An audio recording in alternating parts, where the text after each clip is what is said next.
Anytime a new Victoria 3 DLC comes out, there's an immediate question. Super Germany. Yeah, that's all. Just Super Germany. Can it be formed? Is it easy to be formed? How do you form it? And so on.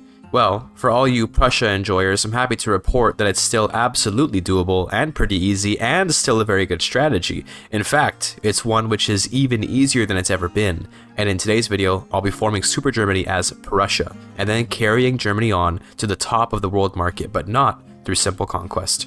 I'd like to put special emphasis in this video on the ways in which we can outcompete rival empires on the world market in indirect yet still effective ways, and how we can use treaties, when they don't bug out, since sadly they're still quite buggy, to destroy a nation from within without them even realizing it. This video is intended for beginner to intermediate players that want a relatively easy to follow guide for forming Super Germany as Prussia. It assumes you know at least some of the basics of the game, but tries to explain thoroughly both the steps and rationale for each action to get a pretty reliable Super Germany. To be clear, Super Germany can be formed incredibly quickly by people that are focused on just getting it done as soon as possible, but this guide is not a speedrun guide. It's more like a mix of Super Germany and just general great power tactics and economy building. Let's not waste any more time and start playing Prussia on the Charters of Commerce 1.9 patch. Prussia is a nation with pretty much every advantage in their favor at the start of the game.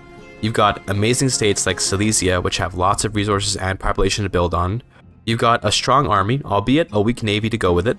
You've got defensive pacts with Austria and Russia, which will keep you safe from any unexpected aggression, and you've got the opportunity for huge expansion via the aforementioned Super Germany strategy. To start the game off, I'm going to set up some construction in Silesia and start building up my navy.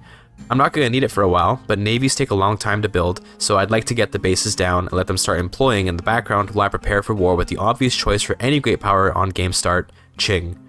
In previous patches, Prussia did not really have the power to invade Qing since they lack a navy, but we have a new way to get to China thanks to patch 1.9. We can just ask Russia for military access and walk across Siberia to get there. Is this ridiculous? Yes. Does it work? Oh yes. I'm going to be grabbing a treaty port in Suzhou, which we won't really be making any use of until much later in the game. I'm getting it in Suzhou because it has a river on it, which increases the market access price impact there, and it also has a very high population, which should make employing in the trade centers will eventually build there much easier. I'm also taking a huge amount of money. Since monetary demands are no longer just a percentage of income like in old Victoria 3 patches, we can now pull an EU4 and ransack the Bank of Qing for a pretty immense amount of money. 64,000 pounds a week on game start is enough to jumpstart your economy so that you'll quickly outpace all the other great powers. You can use that additional money to build up enough industries to make enough money that by the time the deal is up and you lose your looted gains from Qing, you'll have replaced that income with other sources. Beyond that, I'm also liberating Yue, and this is to brick the Portuguese port in Macau and to prevent Britain from grabbing its port in Hong Kong. Now, Britain will probably still go and get a port, but I find they tend to grab a port in a place like Taiwan, which is much harder for them to use than Hong Kong due to a lower population. Basically, I'm hoping to monopolize trade with Qing, but again, we won't actually be getting to that for a while. Spend your influence while the war escalates. We're looking to get all the Germans on our side for the upcoming war against Austria, and we can get a lot more influence by rivaling pretty much everyone except for Britain, Russia, and Austria, who we intend to keep as friends for now. Once the war with Qing is about to begin, ask Russia for military access. Since you guys get along great at game start, they'll probably just give it to you for basically nothing, and in my case, they even were happy to give me military support alongside it. Thus, the Siberian Expedition Agreement is signed, and so begins the long march east.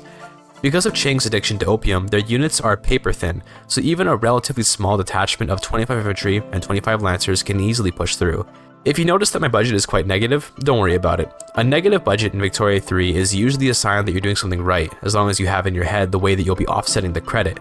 It's nothing new with the 1.9 patch, but debt in Victoria 3 is the way to power, and as you use your credit to increase your GDP will increase your debt cap. As long as you are able to increase your debt cap on pace with the debt itself, you'd never have to worry about paying it off. In this case, my deficit is quite heavy and untenable, but I have a new source of income that will be coming in soon, so it's an acceptable deficit for the time being. If your deficit is huge and you don't have the GDP growth to match it, you should consider cutting costs or finding new income. In terms of buildings back home, I'm just focusing on the basic mines.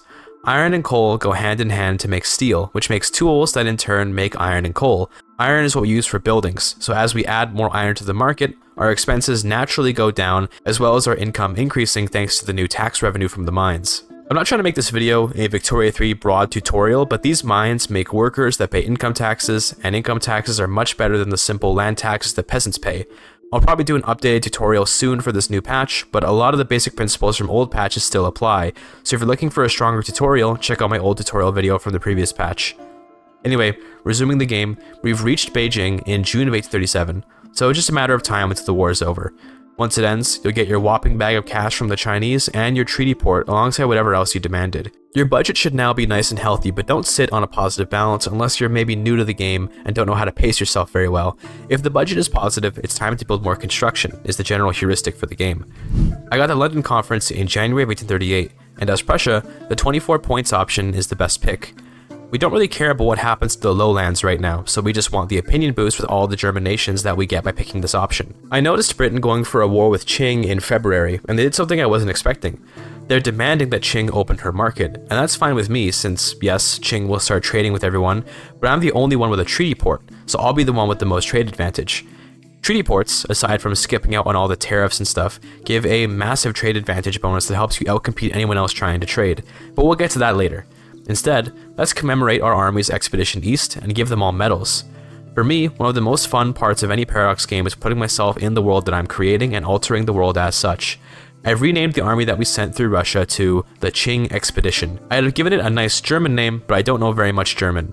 German viewers, a name for the army that subdued the Chinese tiger? Go ahead and put it in the comments.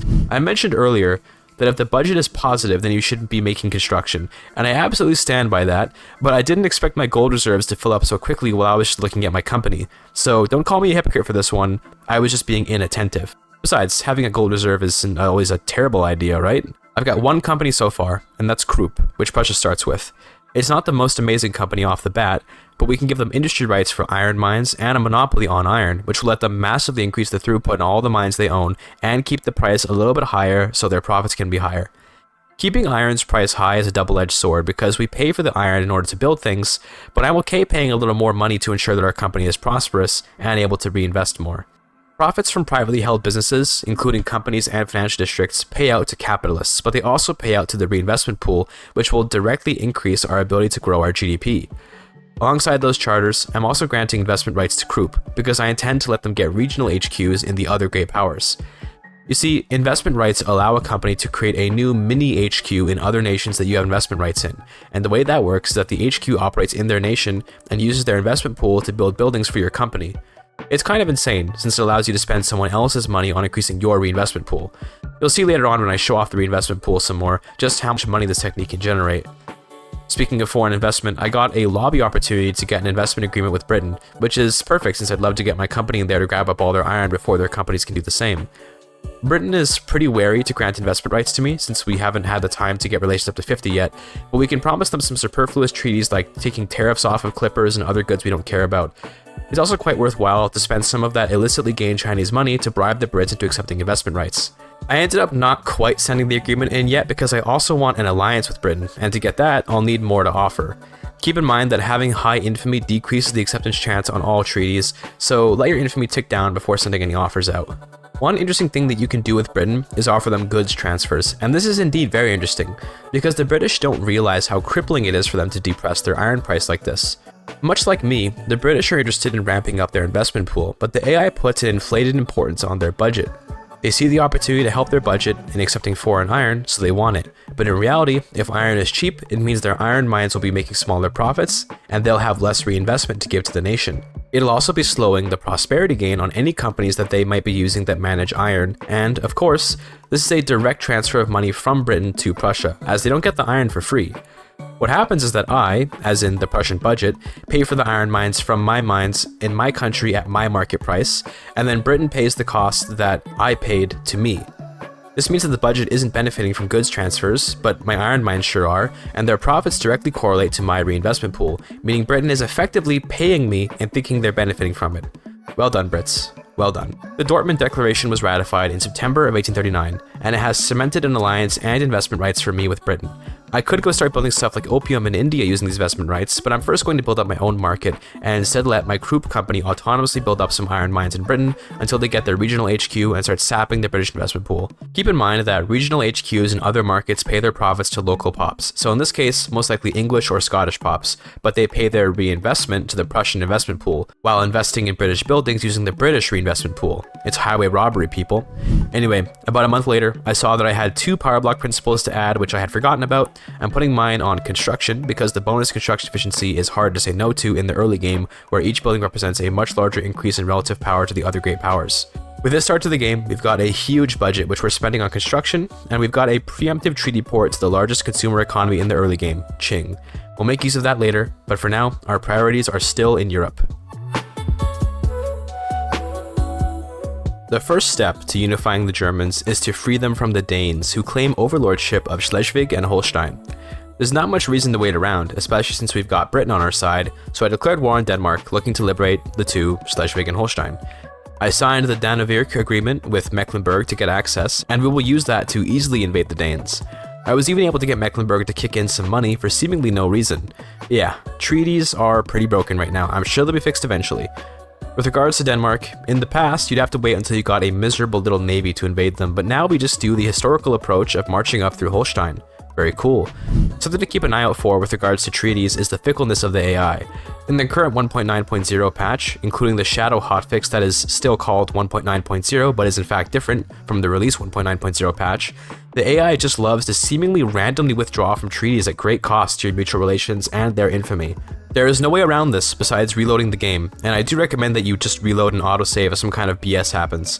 In my case, Britain kept on abandoning the treaty I just made with them, and I was having trouble finding a way to get them to stop, but one way is just to call them in as an ally in the Denmark War. The fear here is that Britain joining the war might encourage France to join against you, but you can wait to invite Britain until France declares neutrality, and then you should be safe. Throughout this video, I'll be calling Britain into wars I don't need their help for, only to stop them from withdrawing from our treaties, but to be honest, it's a good idea to call them into most wars anyway, just because they'll be wasting their money on fighting a war for someone else, while also easing the cost of the war for you, so you're both harming an enemy and helping yourself. Remember, even your allies are enemies in Victoria 3. Anyway, alongside freeing Schleswig and Holstein, I'm also making Denmark a protectorate just because they have some ports in Africa and India that will save me on interests later. That's literally the only reason. Denmark isn't super valuable otherwise. I did an invasion through Mecklenburg into Holstein in January of 1841, but by then Britain had already landed in Copenhagen and more or less ended the war for me. Thanks, Britain.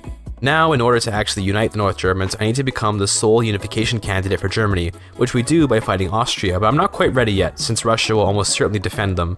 In theory, Prussia and Britain together should be able to take on just Austria relatively easily, and they should be able to take on Russia and Austria with a struggle, but we don't want to struggle if we don't have to. Why waste money on conscripting a huge army to fight these great powers when I can instead bide my time and build up enough of an army to handle Austria with ease? I'm planning to diplomatically isolate Russia from Austria by the time the war comes around, which I'll explain when we get there. An additional hurdle to fighting Austria now is that we are bound to a defensive pact for quite a bit of time. We could withdraw from the pact, but that would harm our relations, and even though we intend to stomp all over Austria soon, we actually want to stay friends so that they would be more willing to join the unification of Germany after the war. In terms of what preparations we want for the war with Austria, we want some military tech. Work your way down to shrapnel artillery, which is the first big jump in firepower that a nation can get after lancers and skirmish infantry. Prussia in particular benefits from increasing its artillery quality because they have the Krupp company, which produces a prestige artillery type. The bonus isn't huge, but it's something. In order to get through tech faster, I'm going to slap down a few dozen universities in Brandenburg. This serves the dual purpose of increasing research speed and shifting our politics towards either the intelligentsia or the religious folk, depending on if we want secular academia or religious academia. Your pick, but I prefer the intelligentsia generally, since the Protestant religious folk traits aren't that good. The Church for Protestants gives company throughput. Not terrible, but nothing compared to the Catholic be fruitful and multiply, which gives birth rate. If you've played Victoria 3 on older patches, keep in mind that universities have had their innovation production reduced, but alongside that, they've had their employee count reduced to 1,000, down from 5,000, so you can spam them a lot more without fear of destroying your budget. Government wages in general are super down on this patch, as bureaucracies and universities both have only a fifth as many workers as before. I ran into an interesting bug in July of 1841. My private sector just stopped building, and that was worrying because I can't really shoulder the cost of all my construction sectors on my own. I'd heard of this bug but never encountered it until now. I saw that my private sector was stuck on building a trade center via company headquarters in Carnatic, which is presumably causing a problem because my company doesn't have trade rights. Normally, companies can't make trade centers unless you spend a charter on it, and I assume regional HQs just don't have the correct logic to know not to try and make trade centers but are still trying to anyway. Annoying, but I couldn't think of a way to fix it at the time, as I hadn't quite realized the connection between trying to make a trade center and not having the charter. I know, huge IQ on this guy. To be fair to me, I was quite distracted by a seemingly suicidal Spanish play to conquer some of my subject Denmark's African ports. Remember when I mentioned that Prussia is quite safe from random aggression? Let this be a demonstration of that.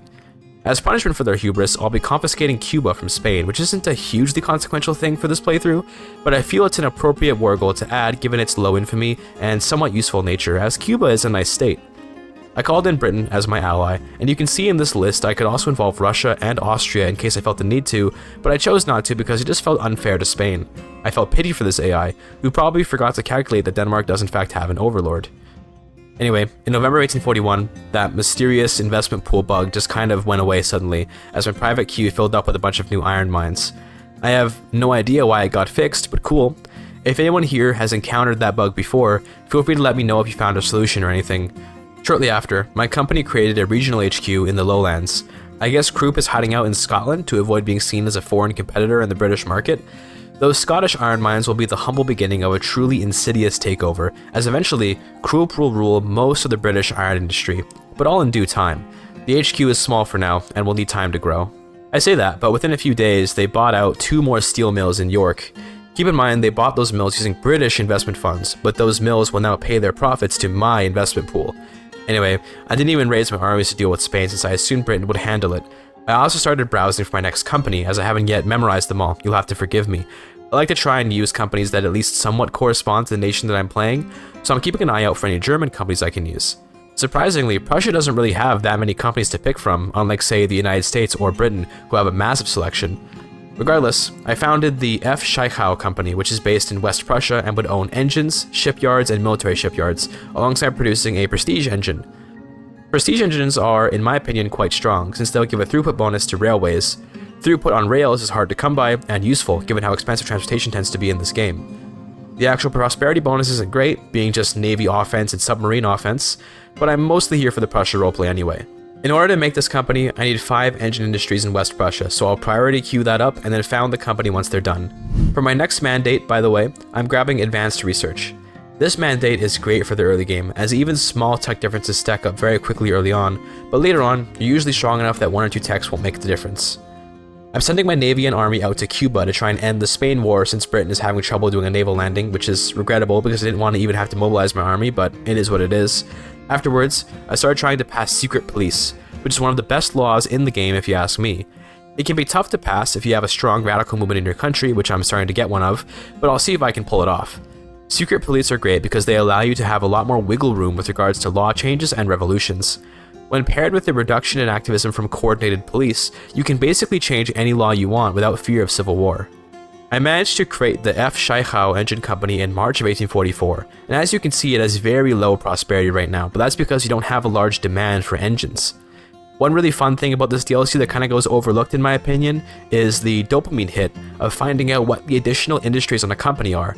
With Scheichau, I can add railways to its industries, and I'd love to do that, since this company itself makes engines, and railways use engines. That's a nice combo. We could also give them steel mills, but Krupp already has the steel industry, so I'd rather not create inter-company competition. Speaking of radicals from earlier, I got the Spark of Revolution event, which gives a huge bonus to the radical movement's attraction, and that to me felt like an opportunity to perhaps do a Republican Germany playthrough. My radicals were upset because they oppose the secret police, which is fair enough, but even if I want to become a republic, having secret police helps with that a lot, so I'd like to pass this law. Given though that the revolutionaries were coming, I had my doubts that we could do it peacefully, so instead I went for wealth voting and then considered that my debt was rising a bit too fast. In old Victoria 3, you could always sit around and hope a great power would take on your debt if you were a small power, but as a great power you were screwed. Well, not anymore. With the new treaty system, some might say that it's too easy to get your debt taken on, and that would be fair, but I'm basically going to trade my debt with Britain for a huge stack of paper and some trade promises alongside a renewed alliance and some military assistance. The Anglo-Prussian economic bond would see the British and Prussians renew their friendship and give the Prussians a chance to fix up their budget before debt once again consumed them.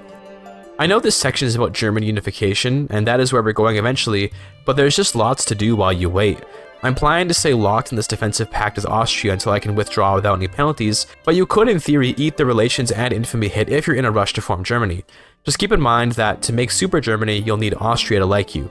Whatever time you gain from the early treaty withdrawal, you might also lose on improving relations with Austria.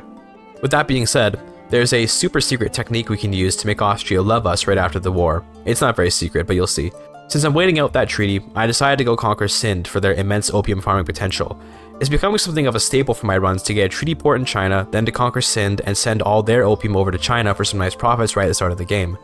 Unfortunately, Britain pulled out of my treaty with them while I was going to war with Sind, so I called them into my war after reloading a save just to keep them loyal to me, which had the unfortunate consequence of making France join the war against me. It's fine, I can use this opportunity to get investment rights in them and seriously hamper France by releasing Occitania. I want investment rights in France so that my companies can build some regional HQs there, and an important note about those HQs is that even after investment rights end, the regional HQ is not considered foreign, so it just keeps on building. The only way to get rid of one is to nationalize all of its buildings, which the AI probably won't do. For this war against France, I'm going to stack up most of my men on Alsace-Lorraine and send a smaller army to invade via Normandy with the hopes of making at least one of these fronts weak enough to buckle. I'll need to reach Paris to enforce my liberation of Occitania, and that'll take a long time of grinding the French army down. Meanwhile, I did get the rise of radicalism, but this journal entry is super broken and has been since it came out. Essentially, you have 5 years to either overthrow the monarchy and implement voting rights, or to suppress and remove the radical movement from your country. Usually, if I get the rise of radicalism, I try to pursue a republic because republics are fun. They're ripe for crazy alternate histories. Now, even if this journal entry breaks, you can still use the radical movement to get a presidency, but basically, at seemingly totally random points, you'll get the end of spring event while this journal is active. And it'll just end the journal entry without even triggering the conservative victory event, which happens if you wait out the 5 years without succumbing to revolution. Anyway, I ended up passing wealth voting in April of 1849, which will help a lot with getting my new radical interest groups into power.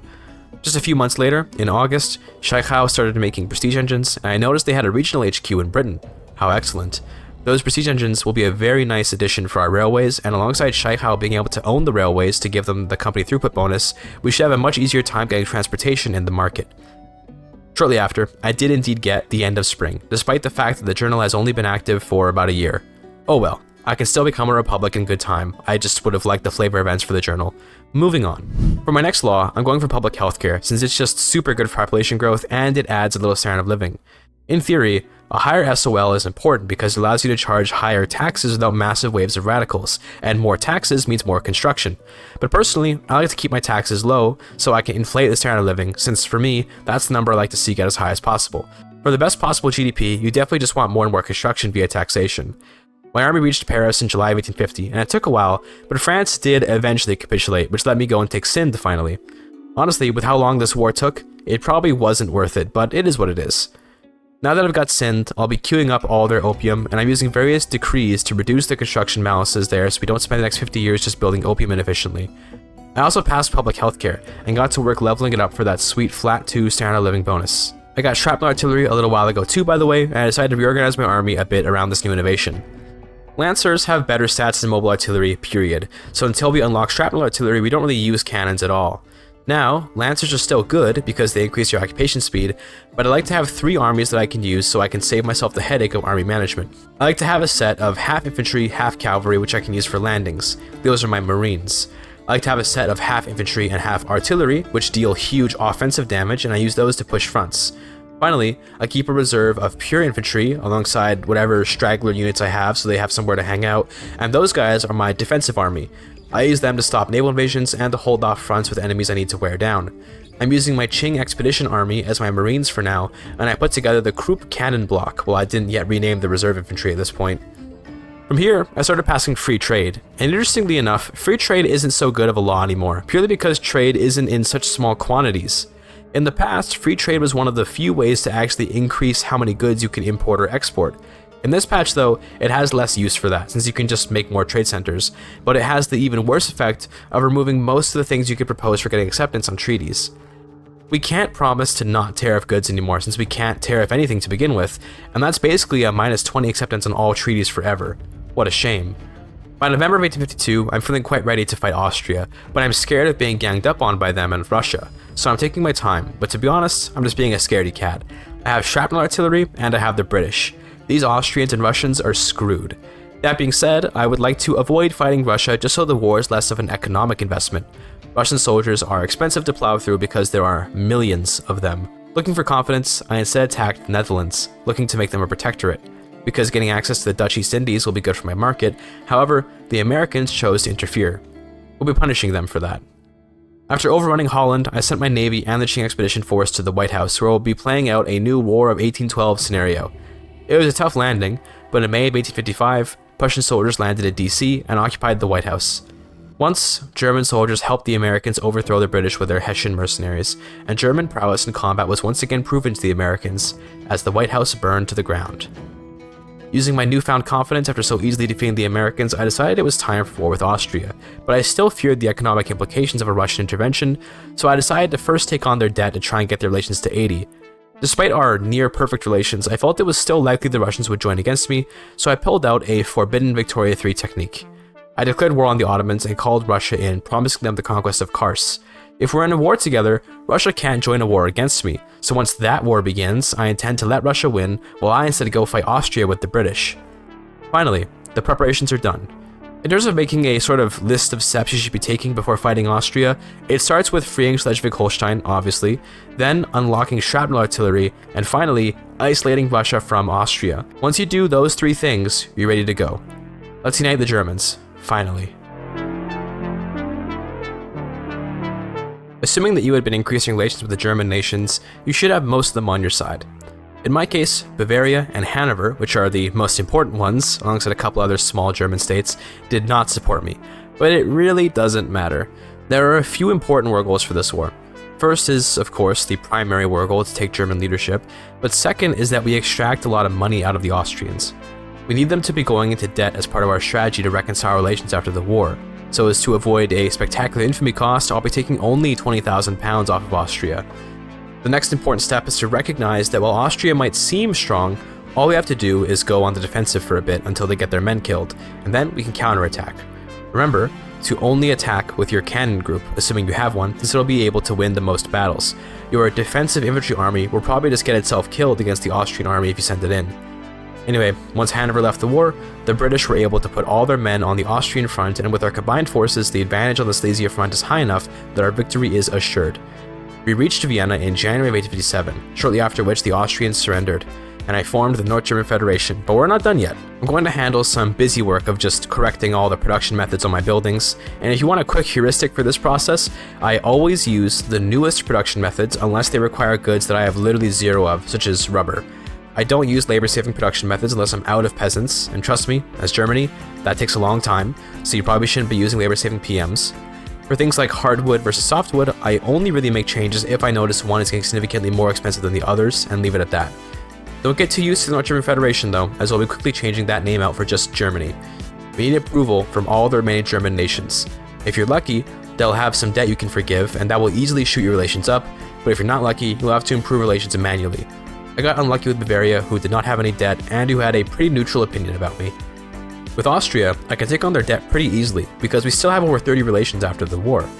I had maintained my relations well beforehand, and the war did slash them significantly, but not enough to make them rival me, thankfully. I want to take on Austria's debt once, but only after I hit 50 relations with them, so that we jump up to 80, which is the next threshold of accepting unification. In June of 1858, I took on Austria's debt, and then, as you can see, they were willing to join Germany. I still want to wait for the other Germans though. In theory, we could just do it now, and then we get claims from the remaining German nations who we could then easily annex, but that'll cost money and it'll make turmoil in the states that we annex. Bavaria soon accepted unification, after which I was just waiting on Württemberg, who also accepted once they hit 50 relations. And so, in November of 1858, I formed Super Germany. To be clear, this is not that fast of a formation, in fact I'd call it quite slow. To be fair, I didn't sit around to do nothing in those years, as I've got the Netherlands, I've got Sindh, I've got investment rights in most of the great powers, and I've got a treaty port in Qing, but yeah, we could have just done this ages ago if I were not playing so cautiously. If you're new to the game, I do recommend that you take it cautiously though, so that you can get a better idea of how to judge good opportunities for war, and so you can try building up your economy a bit for practice. Once you form Germany, you've essentially won the game. You have a nearly infinite population in the sense that with the population of Austria and Germany combined, you don't really have to worry about running out of workers for a very long time. You've got all the resources you could ever ask for, and you even have silk thanks to Venice and Milan, which both produce silk locally. Now, this all being said, we're far from done this playthrough. France is still around, and a great Germany simply cannot have that. We are also still planning to become a republic and play around with our politics a bit to embrace a sort of radically democratic German republic. Around this time, I chose to look at the world market, which I had yet to really pay close attention to. Turns out, I'm already the largest importer and exporter in the game, which isn't really because I've done any kind of big masterful play to dominate trade, but is instead simply because I'm just a massive economy. You'll notice in many games that Qing will also tend to dominate the world market trade charts early on just because of their large economy. I have plans to indeed completely control the world market, but we'll get there. For now, Alsace-Lorraine remains French, when it is in reality, of course, German. I reorganized my armies into the Kriegsmarine, the Krupp Artillery Company, and the Reichsguard, which follow the same principles of army composition that I laid out earlier. I want an attacking army, a fast occupation army, and a defensive army. Around February of 1860, I also got to work laying the foundations for a clothing industry in Milan. There's a company there that produces Como silk, and I'd also just generally like to have a thriving clothing industry for the huge profits it can make. There's an interesting metagame to be had with regards to standard of living, and that's the push and pull of taxes, wages, birth rate, and consumer economy. In the past, the reason why pushing standard of living was smart was because it created a domestic consumer base for things like clothes and furniture, which were normally underpowered industries in terms of their potential for profits. Well, thanks to the world market, you don't necessarily have to have a domestic market for consumer goods anymore. You could just ship all your clothes overseas, so there's no longer an incentive to inflate standard of living for profits. It also used to be the case that birth rate and mortality would start to essentially reach zero-sum numbers around 20 SOL, depending on your healthcare law, meaning your population starts stagnating around 20. But birth rates have been reorganized from what I understand. Birth rates are generally higher, but start to plateau closer to 15 SOL, meaning you can expect a stable population around there. In theory, we want higher birth rates so we can have more workers, but as Germany, we already have plenty of workers, and we should be able to get some overseas migration thanks to our high standard of living, so it's no big deal. I also mentioned taxes and wages. As your pop standard of living rises, their wages will too, which means more taxable income. But we could also just charge higher taxes broadly instead of letting our income taxes marginally increase through wage hikes. We want an SOL high enough that we don't overwhelm our nation with radicals, but we don't want it so high that it chokes out all the profits for our businesses via wages, given our businesses are the source of our reinvestment. That means that in terms of like the sweatiest meta out there, you want to depress your standard of living enough that your birth rate stays high, but not so much as to generate too many radicals. But I can't really be bothered with following the super meta plays, so I'm just going to SOL max because I like it when my little workers are doing well. The optimal SOL average across the nation is probably like 12 or something, but I'm sure either Generalist or Connor will cover the meta themselves. Enough economic talk though, it's time to actually unite Germany. Alsace-Lorraine is mine for the taking. It'll be me, Britain, and Russia against France and Spain, which is kind of a world war, except it's just a one-sided coalition looking to beat up France for basically a tiny tract of land. I decided to just go ham and demand France's entire budget during this war, alongside my rightful territory. 67k is pretty good, although I'm a large enough nation by now that it's not as important anymore. Since infamy cost on demanding money scales with the opponent's income, not yours, that means that as my nation becomes richer and richer, the infamy cost on taking money from my enemies becomes less and less worthwhile. Ultimately, I'm taking France's money for like 70 infamy because it's funny, more so than it's actually a good idea. I got into Alsace-Lorraine pretty easily, and then France surrendered in August of 1861. Now that's a German empire. From here, the game more or less enters a state of just doing whatever the hell you want, and that's exactly what I did. It took me only 4 hours of recording to reach this point, but I still have 6 more hours of footage. From here, we'll be doing a bit less of a guide-style video and more of a story-like video, as I need to make it entertaining, and clicking to build buildings all day isn't exactly riveting to watch.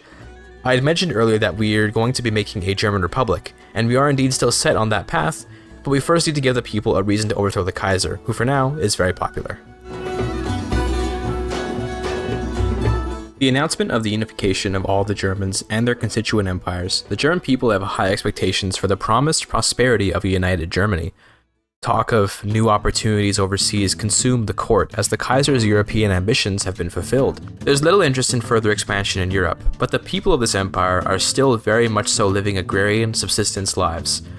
In order to truly ascend Germany to a position far beyond any other European power, the people must live productive lives.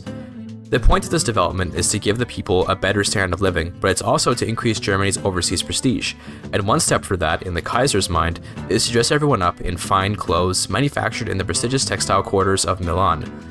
By appropriating Italian fashion as German fashion, the Kaiser can both suppress Italian separatist sentiment and get his own people dressed up in the famously fancy clothing of the Milanese elites.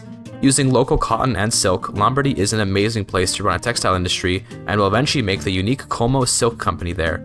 One thing I really enjoy in Victoria 3 is abstracting companies in my head as a sort of elevation of a particular culture. The addition of unique prestige goods, although lacking in mechanical consequence to me, is great for roleplay. Anyway, beyond fancy clothes, the Kaiser and the Empire have more practical needs too. As the population stops relying on subsistence farming for food, there will be a shortage of food, most likely. But thankfully, the fertile Danubian plains of Hungary can serve as the perfect breadbasket for the Empire. The Danube River gives a bonus to market access price impact, meaning the grain we produce in Trans-Danubia and Central Hungary will have a better price. We can feed the entire nation with the wheat that grows there, but alongside that, the people will be rich. They'll need luxurious products too, and the Danube is an excellent river for growing wine. French wine has always been the envy of the world, but soon, fine wines produced using local Cegnielu grapes will overtake the world market. By the way, cool fact, Hungary's word for wine is unique in Europe and derives from an old Middle Persian word that ultimately comes from the root word for the color brown. So I guess wine from wherever the Hungarians first got it was brown colored. Very cool, Hungary. Our Hungarian vineyards won't be very profitable at first, as our pops first have to acquire a taste for it, which is to say that they don't start buying a lot until they get a higher standard of living, but I like to think it's about the cultural transition towards Hungarian wines across the empire. Another way to increase the price would be to export the wine, and that actually is something I can do by finally making use of that Chinese trading port that we got all that time ago. I know it's been a few decades, but now we're finally going to actually build up some trade ports in Nantong. The Chinese, even if they're poor, are so numerous that they can form an excellent base for a truly immense consumer economy via exports, and thanks to charters of commerce, export economies are quite viable now. Despite the focus on the consumer economy though, Germany is still very much so an industrializing nation. The mines and mills of Silesia are the blood and sweat of the nation which have allowed the empire to form, and so, much of the nation's construction is still focused on the coal and iron mines there, but in between pushes for more raw materials, the textiles and farming of the nation have been able to gain some traction. Especially though, did the Nantong trade centers garner attention. As it turns out, the world had indeed been waiting for China to be opened up like this. Nantong quickly became a massive port of entry for goods from across the world to enter China, although of course the Germans would be given special privileges as the owners of the port. Soon, Germany would become the exclusive exporter of clothing to China, and although it might be strange to imagine, I like to think that means that Chinese fashion resembles Victorian-era Italian clothing. Since I know nothing about fashion history, like, at all, I'm actually going to let my partner explain an interesting story about silk from the Victorian era. On October 3rd, 1879, the North German Lloyd's steamship Mosel caught fire and retreated to port. It took them 5 hours to extinguish the flames. Upon investigation, the hold was found to be full of heavy silk products, many of which were dyed with tannin acid and iron oxide. A sample was sent to analytical chemist Dr. Harnisch, who studied it for 6 days and concluded that the silk had caused the fire by spontaneously combusting. Dr. Harnisch recommended that heavy silks be stored in airtight zinc-lined boxes. The North German Lloyds wrote to the company in Bremen, explaining the cause of the fire and advising that the silk should be stored separate to other cargo, under the watchful eye of officers, who should have the means of flooding a silk cargo with water at a moment's notice. Due to growing concerns, some refused to transport heavily weighted silks. The explosive popularity of silk from history can be seen in this game of Victoria 3 as well. As of July of 1865, we Germans dominate the world market both in terms of imports and exports. But I want to change that over to being just the export market, since there's no reason to be importing when I could be producing it locally. I was planning to essentially become a mass producer of every good in the game, but that will definitely take some time, so along the way, I'll have to deal with the fact that the AI seems to think that I can just attack my subjects and go unpunished. America attacked the Dutch East Indies in December of 1866, and of course, I'll be defending the subject of my subject, the Netherlands. One thing I realize is that, much like China, America is also a pretty nice consumer economy, although they tend to have a stronger domestic industry to compete with. Nonetheless, it'll be funny if I grab a treaty port in New York and use it to pump more Italian clothes and Hungarian wines into the other markets of the world. I'm also going to grab investment rights in America so that my companies can set up their regional HQs in there. In order to make this war basically a total joke, I'm just going to call in Britain and then invade from Canada. My army is very powerful thanks to their Krupp cannons, and by combining a naval invasion from the Kriegsmarine and the Krupp Company's artillery barrage, we should be able to destroy the White House again, just like we did before. While the war rages on, I saw the opportunity to do a funny meme, so I invited Napoleon III to my nation in January of 1868. I've done it on previous patches before, but in theory, you can use your radical movement to swap to a republic, then put Napoleon in charge of your petite bourgeoisie, and then if he wins an election, he can become president of Germany. From there, since he's the head of the state, if you enact monarchy, you can make Napoleon the Kaiser of Germany, which is just hilarious.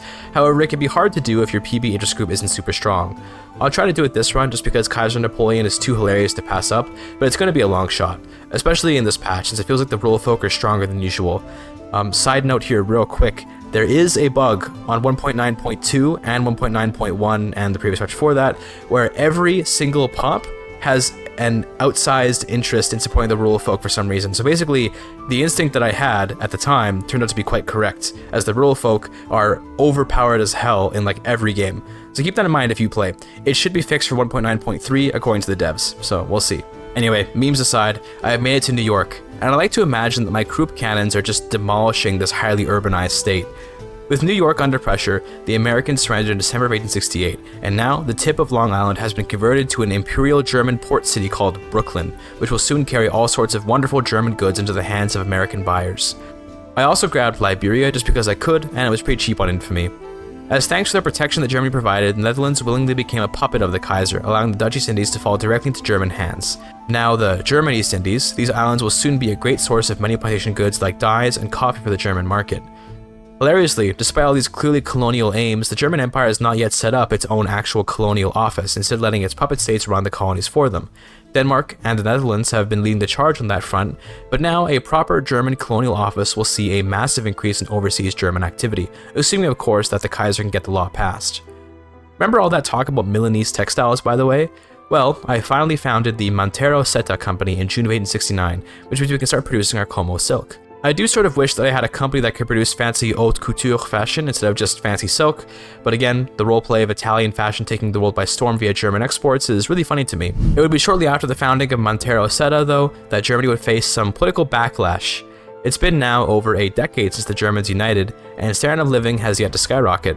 Instead, the Germans are watching as Hungarian wines line the shelves and Italian clothes stand ostentatiously in store windows.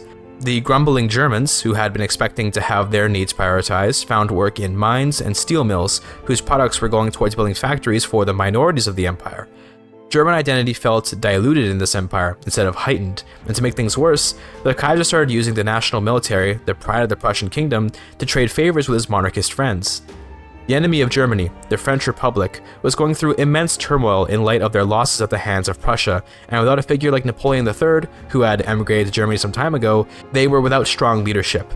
France fell into a civil war between the radical Republicans and the conservative Legitimists looking to reinstate the Bourbon dynasty. The Bourbons had spent some time with the Kaiser's court as guests during their exile in the light of the Orleanist monarchy and their Republican period, and they begged the Kaiser to help them restore their throne. Well, the Kaiser was a gentleman, and decided that yes, the German army will indeed restore the Bourbon dynasty, and in return, hopefully create a long-standing relationship with France. Peace, the Kaiser said, would bring prosperity to both nations, but the German people saw this as a betrayal. The French are the enemy. They have so often been menaces in Europe, and yet now the Kaiser is sending young Germans to die so a French king could be restored? Ridiculous. This shift in public sentiment was expressed in the form of a landslide electoral victory for the Free-Minded People's Party, composed of the disenfranchised workers and farmers of Germany. They were quite open about their desire to create a republic, but had been halted at every point of their political careers from making it happen.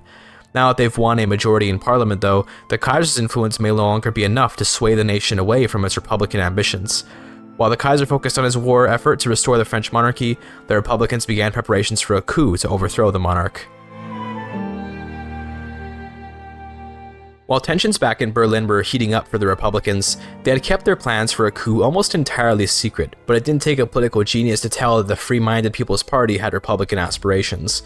Nonetheless, the Kaiser had faith that his people would stand with him, so he continued his war in France, eventually succeeding in restoring the Bourbons to France in July of 1870. Nonetheless, the Kaiser continued to anger the Republicans' government by signing a treaty to take on the debt of France's new monarchy, along with providing them military assistance in return for nothing more than investment rights, which would only see the fat cat capitalists sending more jobs overseas. The reactionary Republicans are only growing more radical, and the nail in the coffin for them was that the treaty was named the Treaty of Milan. Hilariously though, the French rejected the treaty, leading the Kaiser to embarrassingly travel to Grenoble to renegotiate the terms. In this treaty, the debt buyout was removed, which was a sigh of relief for many German Republicans, but it still felt like a betrayal that the Kaiser would even consider such an option, and the embarrassed Kaiser was ridiculed for taking a trip to Grenoble to even speak with the French. News articles described the Kaiser's embarrassment at his empire after he held meetings in cities like Milan instead of in Frankfurt or Berlin. He seemed to have a distaste for the people, and with headlines like that spreading around, the Kaiser's time on the throne was surely limited. The plot to coup the government finally entered the realm of reality in September of 1870, as the government prepared to remove the Kaiser and take the Germans down a path that would focus on the prosperity of the German people above all in the empire.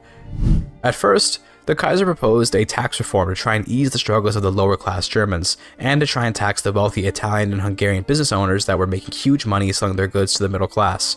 Proportional taxation would see a tax break for the lower and middle class people of the empire, and a tax hike for the wealthiest in the empire, which was met with approval across the board from the liberals in government. These radical Republicans don't care for tax laws though, and mostly stood on the sidelines for meaningless tax drivel. The coup would continue until the Kaiser was gone. I should mention, by the way, that there's a brewing communist movement in Germany right now, but it's just sort of not a serious enough movement to really matter. The real battle is between the nationalist Republicans and the cosmopolitan monarchists. In July of 1871, the coup finally kicked off after a German union boss was assassinated by a board member of the Mantero Seta Company. At least, that was the story that spread around and acted as the spark to justify the removal of the Kaiser, but in reality, the radicals had orchestrated a false flag attack that intended to show the Kaiser turning a blind eye to an Italian CEO, essentially executing a German worker. Outrage filled Berlin, and the Kaiser was ousted from power. He was killed by a mob of Republicans who burned a pile of Italian clothes fueled by Hungarian wines, and then the Free-Minded People's Party entered the government. They abolished elections for the time being and changed the flag to reflect this new German administration.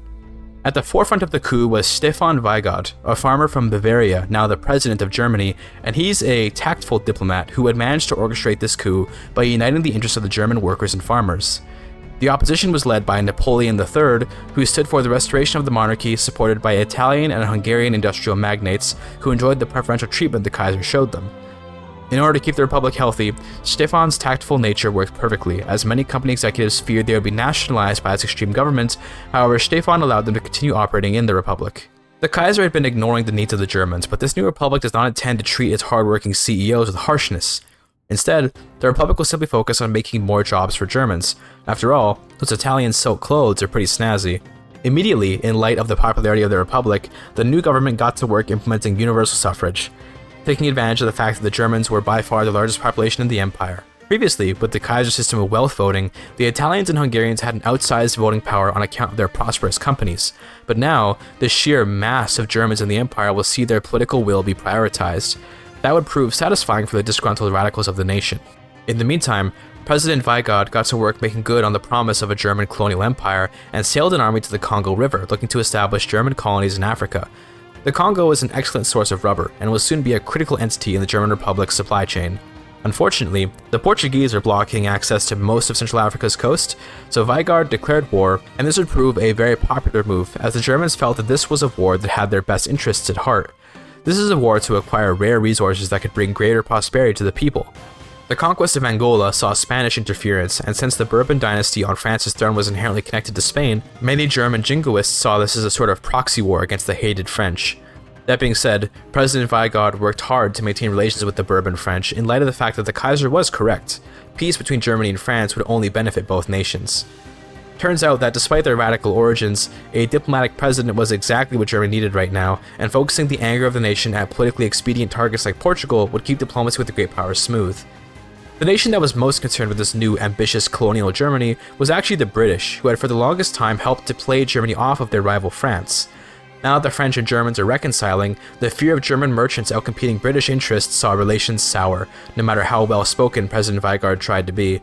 In October of 1872, the German parliament wrote into law a new constitution that guaranteed universal and equal suffrage for all men in the nation, and with that, the Republican radicals had kept their promise from when they planned their coup. The oligarchic rule after the Kaiser's deposition had indeed been temporary, and polling stations opened up nationwide to see who the people would choose. Naturally, they re-elected President Weigand, who had yet to steer them down any wrong paths. Despite his foreignness, Napoleon III also did surprisingly well in the election, using some of the nostalgia of the monarchy to drive votes from the minorities of the empire.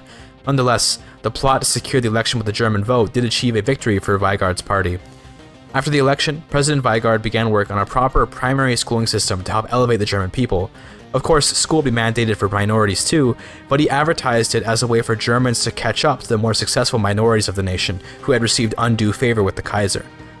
Through his charisma, President Weigand had somehow transformed the xenophobic nationalism of the radical Republican movement in Germany into essentially the same sort of metropolitan progressive movement that the Kaiser had been running, but instead, it was extremely popular. It goes to show what just a little bit of effort in messaging can do, as the nation is going down almost the same path it would have gone otherwise if the Kaiser were ruling. Checking in on the treaty port of Nantong, we can see that tons of German goods are moving in, and in particular, German clothes and opium are pouring into China. By shifting the prospering Italian textile industry towards foreign markets, the distaste of seeing Italian clothes in all the German stores made the German nationalists believe they had indeed struck a blow against their haughty Italian textile workers, but in reality, they were raking in more profits than ever and simply distributing their cotton and silk to local German textile workers, earning themselves a huge profit along the way. By the way, to talk about the actual game mechanics a little bit now, I decided to swap out my power block principles a bit. I changed out Construction 3 for Companies 3, since the extra company slot sounds very appealing, and I don't really need the tiny little 10% construction bonus anymore now that I've got over 1,000 construction points. In light of our new focus on German manufacturing, I created the Gebrüder Tonetz company, which is a company famous for its creation of industrial-scale bentwood furniture. Normally, bentwood furniture was a highly skilled craftsman's job and could be done only by well-trained workers, but the Tonet brothers, or rather their father who later passed the company on to them, created a way to industrialize the process so that significantly lower-skilled laborers could create the same beautiful, consistent bentwood product. The foundation of a proper German company is a massive symbolic victory for the nationalists, and now the German Republic is ready to make good on the Kaiser's old promises to elevate the German people to immense heights. The nation hit 15 standard of living in April of 1880 alongside reaching over £300 million of GDP.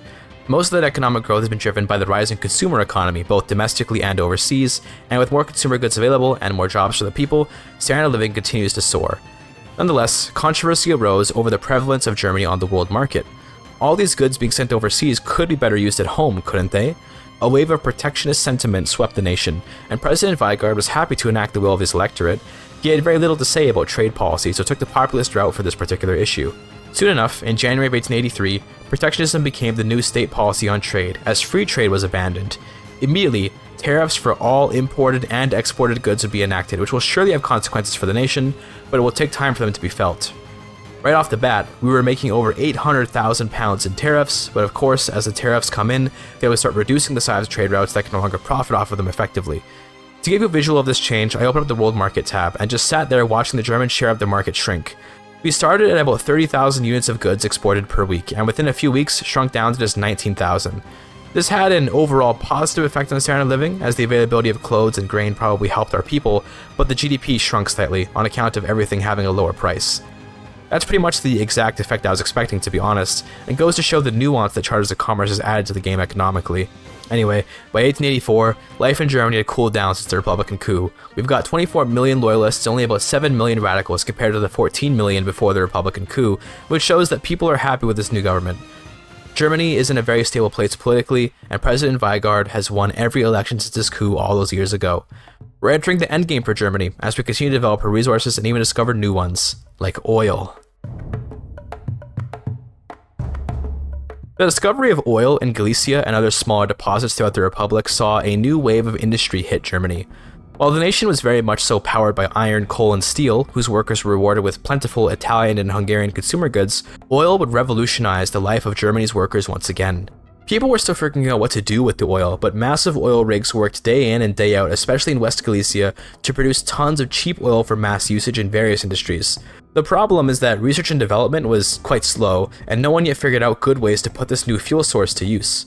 Coal remained the main heating source for Germany while oil would be studied, and in the meantime, the German army went after the highly vulnerable Ottoman Empire, which had for a long time now been a shadow of its old self. In terms of why I'm subjugating the Ottomans, I don't really know. I guess I saw the opportunity to and just went for it, but really, I don't need anything from them. Perhaps this ambitious of a conquest was too far for the egotistical Brits, who decided this was the moment to betray their German brothers. Britain and Germany had been friends for a long time, but clearly the Germans had gained more from the alliance than the Brits had, and now the Englishmen are disgruntled about it. Strangely, the British are demanding a regime change in Algeria and looking to liberate Slovenia and Holstein.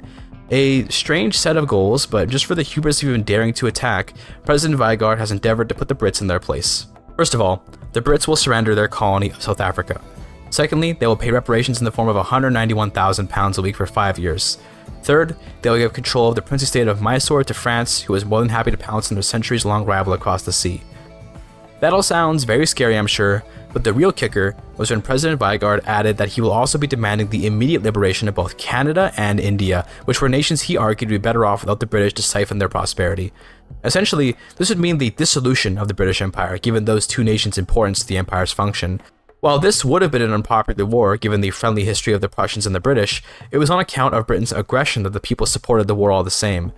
Before the British war could begin, the war with the Ottomans came to an end when the Kriegsmarine landed in Constantinople and forced the Sultan to submit to German authority. I tried to regime change them to a republic, but the CB bugged out and didn't work. Hopefully that's fixed on a later patch. The war with Britain began, and the Kriegsmarine immediately went for a landing right in London, which was looking like it would be relatively easy. Meanwhile, the new oil industry in Germany led to the creation of the Galician Carpathian Petroleum Company, which historically was founded by a Canadian, William Henry McGarvey. We love obscure Canadian history around here, folks. In this world, though, the company would be founded by some German guy whose name I didn't even bother to check. Anyway, the British tried to send naval invasions to North Germany, but I had the Reichsguard defend the coasts quite easily, while I focused on landing in London and in Mysore myself.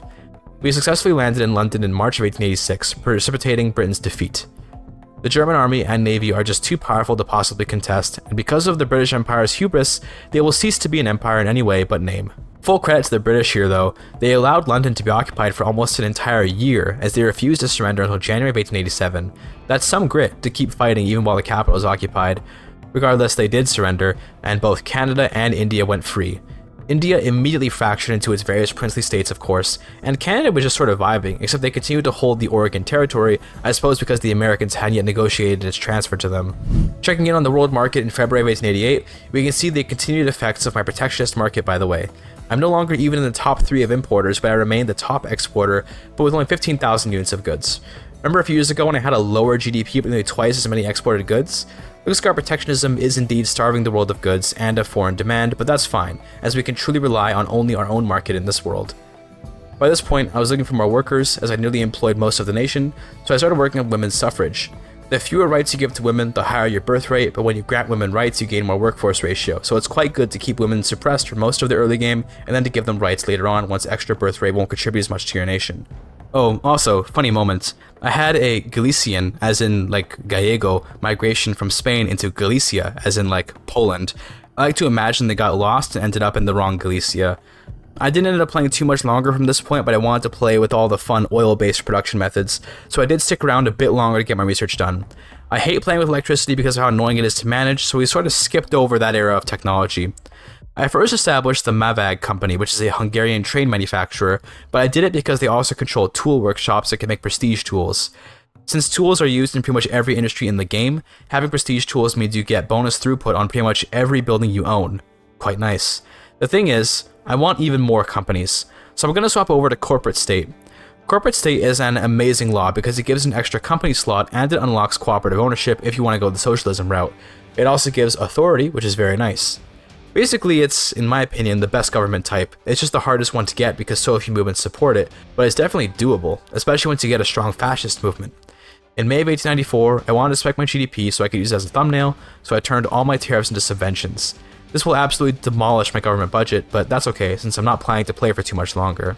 As soon as I did that, you can see my role in the world market just massively increasing. You can also see my GDP soaring because of it, and even the SOL is increasing, probably because we're also importing a lot more consumer goods now too, alongside exporting stuff to increase profits and wages. Check out this list of all the most profitable companies in the game, by the way.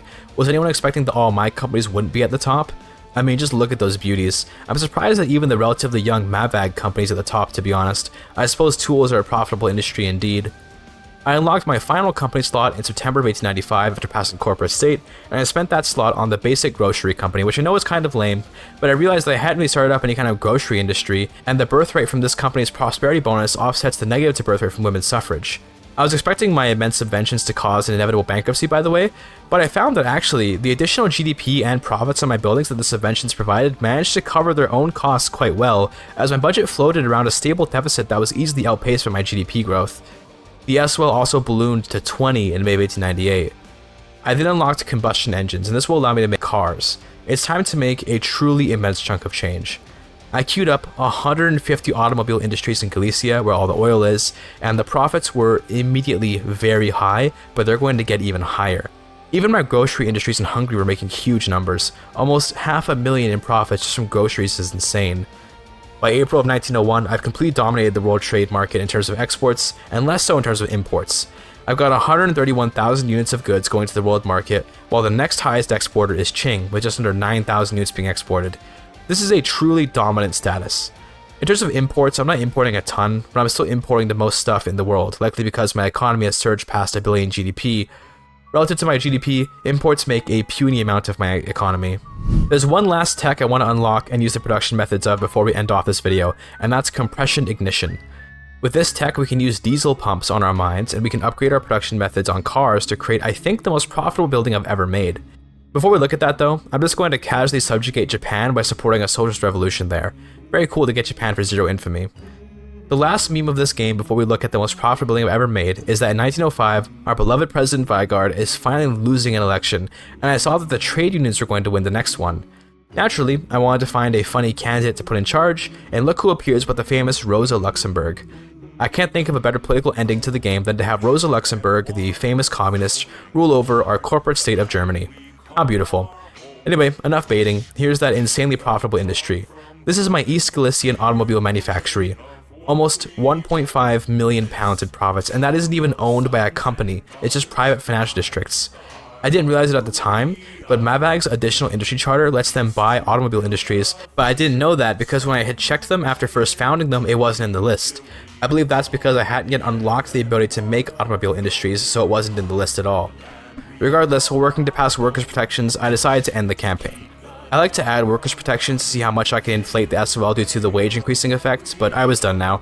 The GDP is huge, the SOL is huge, and I had a ton of fun playing out the lore of this amazing super Germany. If I were to keep playing, I'd probably transition to a worker cooperative economy and let all those huge buildings benefit the local workers, but that would require me to restructure my budget probably, and I'm good. As we look over the various impressive buildings of the nation, allow me to announce that I'm going to try and actually do stuff with my YouTube members, since that's a good idea. I don't want to make any promises right now since I hate to disappoint, but I'm at the very least going to read off the names of all the YouTube members at the end of the video, as is common practice for others of my ilk. A huge thanks to Gandon Patton, Yankees Fan 2003, Palaya, and Lala Loopsy. If you're interested in becoming a member, well, I don't have any particular perks yet, but I'm going to come up with some for the future hopefully. Thank you for your time.